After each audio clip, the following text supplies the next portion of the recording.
Chapter 1. Two roads diverged in a wood, and I took the one to the right, which put me back on Camargo Pike, heading south. I'd been driving through Indian Hill for better than 10 minutes, trying to find a little side street called Woodbine Lane.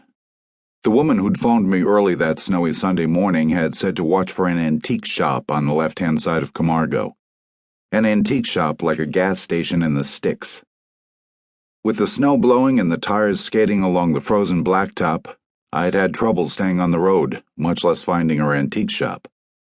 It would have helped if the side streets had been clearly marked, but the only signs in that rich Byzantine neighborhood were planted along the main drag.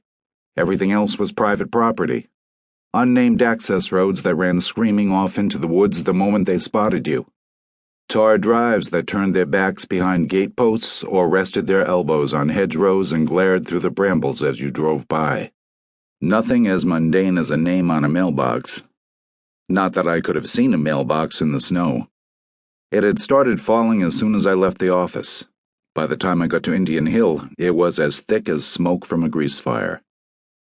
After emerging from the woods onto Camargo for the third time, I swallowed my pride and went looking for an open gas station or convenience store with a phone booth, and got absurdly lucky.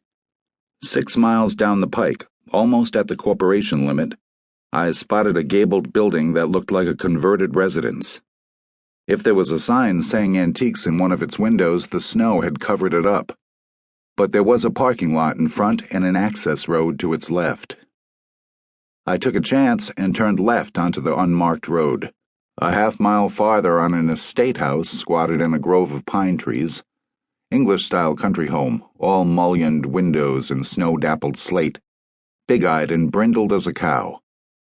I pulled up in a drive to the right of the house, parked the rusty Pinto beside a new Mercedes with a physician's plate, and sat there for a moment listening to the wind howl and wondering whether I had the right address, or whether the folks inside were already on the phone to the Indian Hill cops.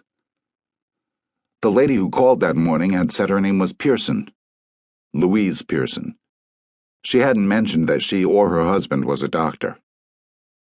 As I sat there brooding, a tall woman in a dark blue Icelandic sweater and khaki slacks stepped out the front door of the house.